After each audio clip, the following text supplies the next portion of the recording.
We are spending today with a couple of pretty cool cars. Behind me you see a new G63 AMG. I've got my RS7 there, but the focus is this Aston Martin Vantage. This is a 2020 Aston Martin Vantage AMR, and what AMR stands for is Aston Martin Racing, and what makes this thing special is this. It's limited to 200 vehicles, but the truly special thing is this. 7-speed dogleg manual gearbox. Look down there, we've got 1, 2, 3 pedals, and 7-speed. Another little plaque, 1 of 200. There will be a full cinematic review, but this one we're gonna walk around, show you guys some of the extra details, feature Alex Tillman. Where'd he go? Alex. We were, stop hiding. So we just struggled to open the hood for a good, probably 10 minutes. I looked it up online. I can't even find the owner's manual because there's no glove box in this thing. But there is no button anywhere along this side of the driver's side door. No latch or button along here. Underneath, nothing. Nothing. No buttons in the middle. I still haven't found it. Alex, where is it? I was on the proper side. Proper side, yeah, maybe. When you're driving, passenger, yeah. Just lift it under here. It's down there. Yeah, it's a red Maybe you're right. Maybe it's because it's right-hand drive in Europe, and that's why it's on this side. They just didn't bother moving it. That's so weird. We had no glove box, so nothing there. But now that we have the hood open, you can see the 4-liter twin turbo V8. It's a hot V. You see the turbos. This is hand built in England, but it's essentially the Daimler AMG V8. So the engine in this car is technically related to the engine in that G63. And then we've got a couple more 4-liters, a couple RS7s hiding out there. But 503 horsepower and only 461 pound-feet of torque. Apparently the manual was a little more delicate than the ZF8 speed, so they had to limit the torque down to 461. This vehicle is mostly the same as a regular Aston Martin Vantage, but you've got these special 20-inch forged wheels, carbon ceramic brakes as standard. That helps lower the overall vehicle weight by over 200 pounds. A lot of carbon fiber. The entire rear diffuser area is carbon. See those little blades down there? Quad exhaust tips. We have these hideous bumper things that are US crash safety, I believe, requirement.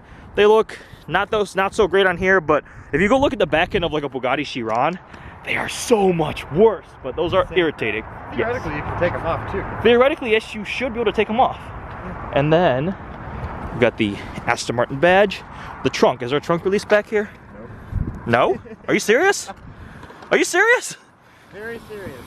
There's gotta be, it's hiding somewhere. All right, thank you, Alex. That's decent size. Ooh, look at this. Yeah. Is that the Aston? Here's the window sticker. 190. Oh. So yeah, to get the AMR with that 7-speed manual, it's an extra 30 grand. 190 sticker. It comes with a Nikon lens too. What is this? Battery charger. Yeah. Noticed this earlier when we were messing around. That folds down for loading 2x4s and stuff. Oh yes, yes. Yeah. Well, you know the critical measurement for sports cars now is how many golf bags does it fit in? All the golf clubs, you know. So that's the trunk. It's not power. You have to manually close it. And then we come around. The bodywork is pretty sexy, I will admit. Looks pretty nice. It's got these lime green accents for the AMR. And then all the Aston Martins, they have what they call Swan Doors. So they open at an upward angle. If I come out this way, you'll probably be able to see that it's not linear. It's not like a Lamborghini scissor door. It's not like a McLaren butterfly dihedral door. It angles upward. And that's really nice because if you have a really low sports car and you're parked close to the curb, I've seen where it just, you open it out and the bottom side will scrape along the curb. So this is nice. Absolutely nice. I just noticed how high it rides too. A little bit of a monster. Pretty high. Does it not? Well, I feel like all cars stock. Well, look at the wheel gap on that G-Wagon. That's a G-Wagon. So who built this? Jordan Haynes built the motor in this car. 1 of 200. The final 59 were the special edition that were over 200 grand, and they had like the different livery on it. So this is still quite a rare Aston. But the biggest problem is this came out and then Aston was like, we're actually gonna put that 7-speed manual in regular Vantages too. So sorry to people who bought this, there will be more. I think it's pretty good.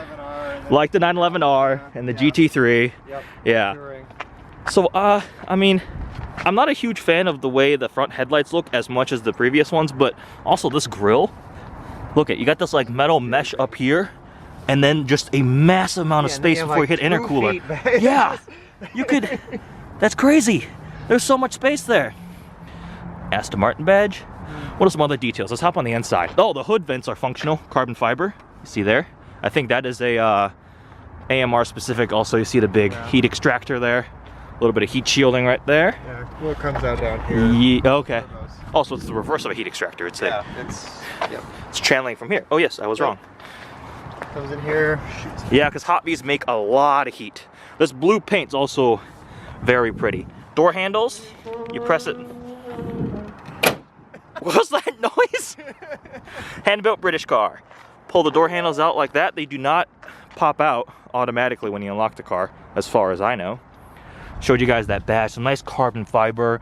We've got these lime green accents that match the calipers. AMR on the seats themselves.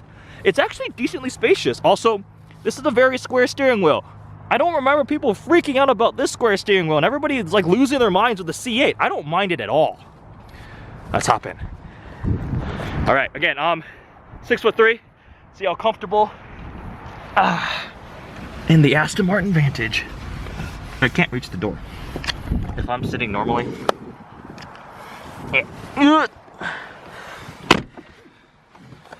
Push the clutch in. Start her up. Maybe not. Brake. You have to put the brake, I know how to start a car. There. There we go. We're in neutral. What's fun is that the cup holder is behind you. No, it's not. You have to reach behind you if you have a. Where's the volume? Or something. Right there. Now I've got. There we go. Nice digital displays. We have the center tachometer that is separated, but it's still digital. Yeah. Ooh, sport exhaust mode. Track. 1, 2. Yeah. Oh, that changes the sound. Yeah. That sounds good. It sounds very AMG, but it sounds good. We have a lot of buttons in the middle. The big start-stop button there, and then little toggles and switches and more buttons, and a Mercedes command system. So this is, it's a previous generation Mercedes system, which works, which cannot be said for previous generation Aston Martin systems, which were literally like an old Garmin GPS system that was stuck on the dash. Man, if you hop in like a Vanquish, like this is a $300,000 car in Infotainment. I used this description before in something else, but it looks like an Etch-a-Sketch. This is actually quite comfortable on the inside. Obviously, no seats in the back. It has the comfort package. This has the comfort package. Comfort package. Oh, it's comfortable. Whatever that entails. A lot of nice leather. More of these like lime green stitching accents on the roof too. The carbon fiber trim, I think that was $2,500. One of 200. Rev matching button. Yes, that's for the AMR. So we have dogleg, which I feel like is going to be confusing. So I don't know if the camera's focusing, but reverse is to the left and up. It will lock it out if you're like moving forward, so you don't go into reverse by accident trying to go to first gear. First gear is down and to the left, and then you go second, obviously all the way up to seventh. So things are kind of moved about.